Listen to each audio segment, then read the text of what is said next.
Hi guys, I am here for a 6-week pregnancy vlog. I can't believe we've made it this far. I don't think I ever thought that I would be doing this. I am reviewing pregnancy week 5. So far there are no due date changes, but I haven't had an appointment since the one phone appointment. I will have one during my 6 weeks, so I will let you know all the specifics of that with my 7-week vlog. Week 5 emotionally in terms of non-pregnancy stuff has been kind of really up and down. The physical therapy stuff with my daughter, she's still not particularly loving all that, so it's a struggle to get her to do all of her homework that our physical therapist has sent us home with. Things with Huckleberry Finn are still very kind of up in the air and up and down. It has turned into not necessarily cancer. I just got a phone call before sitting down to do this vlog that he had just gone back into surgery, so hopefully we'll get a call within a few hours that everything's good, but we won't have results until probably a couple days as to what's going on with that. So that all has been very up and down. In terms of pregnancy stuff, I've actually been really quite calm, a lot calmer than I ever expected. I do have freakouts here and there, but nothing like I thought I would. Not consistent, not nearly as big of freakouts, and not nearly as long lasting as I thought they would be. I'm sorry, I have a cold, so you may hear a lot of sniffling. I did have a few more so in the beginning because, for one, that lighter test really freaked me out. I really thought it was the end at that point. 4 weeks, 5 days, my symptoms kind of went away and I was really freaked out by that. And then I decided that I just needed to trust my body. That I needed to trust my body, trust the baby. Everything so far had been going well. I wasn't spotting, so I needed to calm down. And that actually really worked.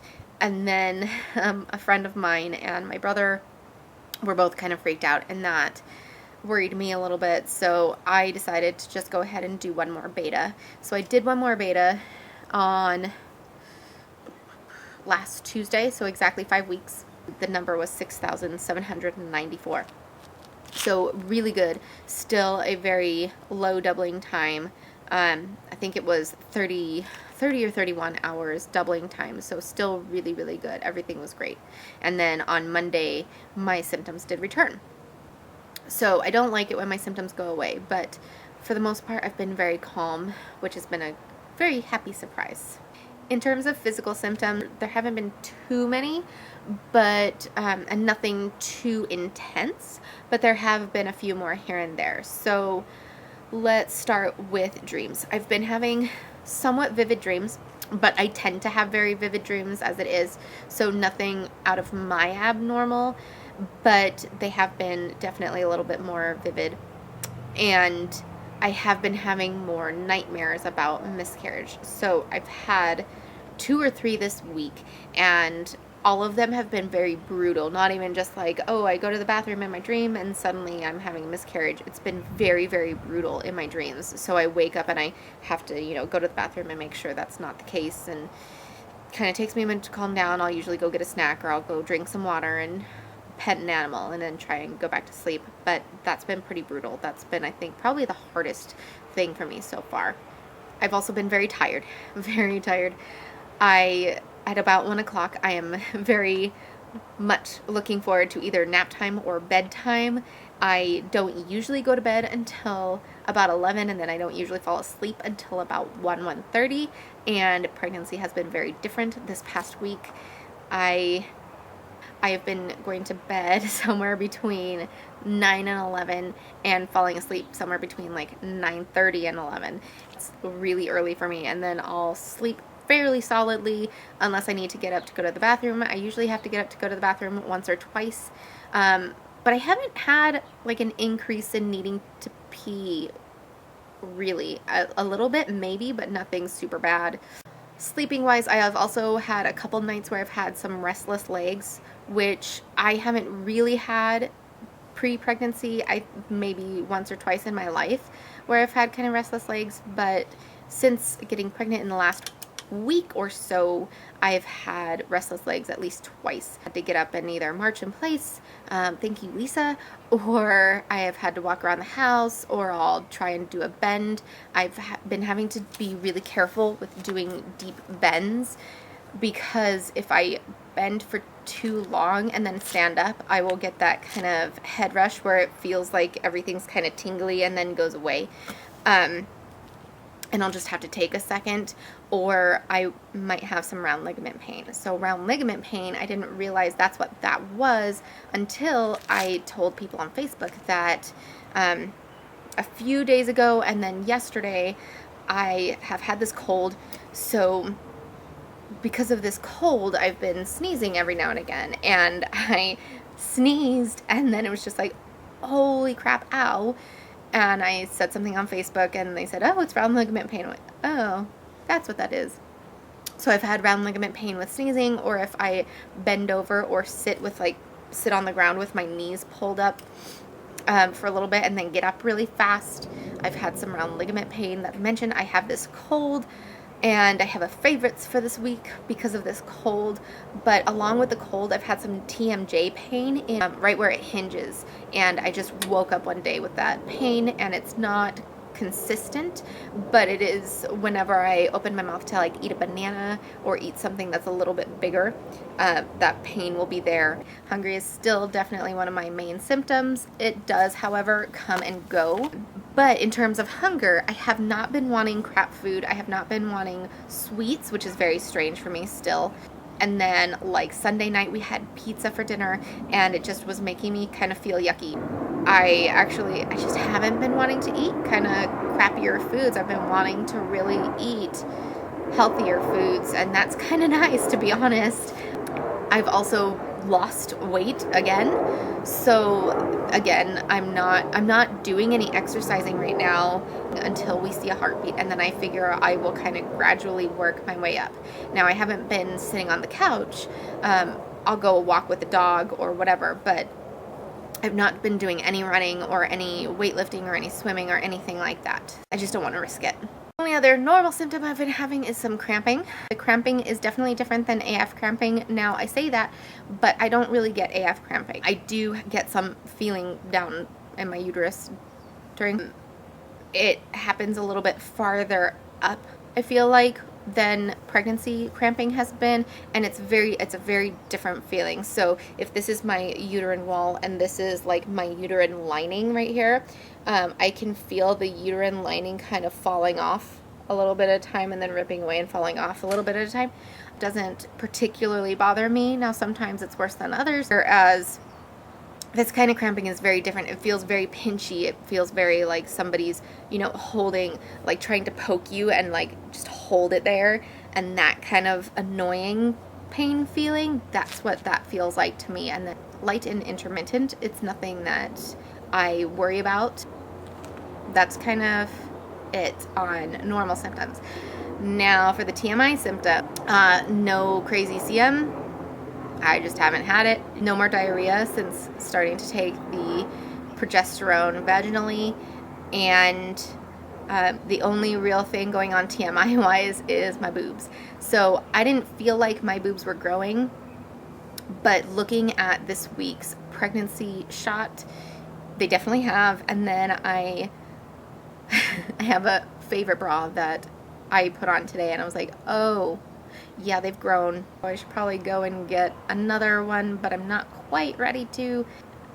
I don't know. I haven't had any pain in my boobs, really. I mean, they're a little bit tender every now and again. My nipples are a little bit sore every now and again, but nothing bad. And I don't feel like suddenly my boobs are just huge, but my boobs are kind of big to begin with. I'm a double D, so maybe that's why I haven't noticed them grow so much, because at some point, unless they're going from double D to like an H, whatever, they're big. I haven't had any appointments this past week, but I do have one coming up in a couple days, which hopefully I will be able to upload a very happy video about. Baby buys. So I did buy, let's see, Ina May's Guide to Childbirth, and I have been reading this. I do have the double bookmark going again. I've been reading a couple of the birth stories a day, and then I am reading the part 2, and I actually got my husband to agree to read this. I walked into Target for something totally different and walked out with some little tiny baby beauties. They're so cute. They're newborn size here, and they're like little puppies. So that's the first like baby specific purchase. Weekly favorites. Water bottles. I've been using glass water bottles. I switched over to glass for myself and my kids quite a while ago. My husband's kind of on it. But this has been my favorite water bottle. I got it from Target. It's got the silicone layering on the outside, which I like, and then it is glass. It is a pop top lid, which I've been kind of weary of because I put them in my purse and I don't want something to pop it and then get water all over the place.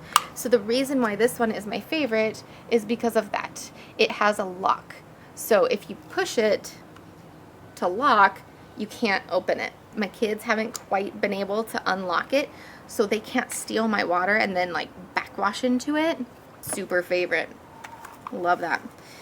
Because of my cold going on and the fact that I can't do anything for it. Now, I'm not generally a medicine person anyway, so I don't usually take anything for colds, but Breathe Right, no strips, and specifically the kids ones. I feel like the adults ones just go way too far, and I don't have a small nose.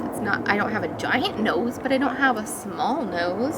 So the kids ones work really well. These have been perfect and have been so helpful the last 2 nights. I have been loving the app that I'm using, so I'll tell you about it. I've been using the Glow Nurture app. Now, I downloaded the Glow Nurture app, the Baby Bump app, and then the Baby Center pregnancy app. And Glow Nurture is the one that I've kept. Now, Glow Nurture changes the size of the baby through the week because your baby is constantly growing. So that's kind of cool. I like that it does that, whereas the other apps only do every week. And then it has a daily log, not just a journal. It's far more useful to me than the other 2 app logs. I feel like it's easier to use. I feel like it really kind of pays attention to a lot of different things. And then it will pop up with specialized things. So if you mark that you've been nauseous for the day, it'll pop up with, you felt nauseous today. Here are some tips on how to help the nausea. Or if you've not been working out, it'll pop up with, you know, working out is important, da da da da. Water drinking suggestions, and then it also has a daily poll, so it'll ask you a question and you can participate in this daily poll. You can keep track of bump shots. You can it always comes up with at least 1 or 2 pictures of what baby looks like that day, a little bit of information about what's growing, how things are changing, and that's a daily thing. It has 1 or 2 articles every single day pertaining to pregnancy things in that kind of time frame of pregnancies. So it's a really great app. It does have a community. It does have a lot of tips and things that are dependent on the things you log, and then it has your information you can link with your partner. And I like the fact that in the corner it has a little picture of your baby and you can tap on it and it sends little bubbles up, and I just feel like anytime I tap it, I feel like I'm telling baby that, you know, hey, mommy loves you type of thing. Maybe that's a little bit weird, but what? That's this week. Thanks for watching, and if you have any questions, feel free to either list them below or PM me or whatever, and I will talk to you guys next week for 7 weeks. Bye.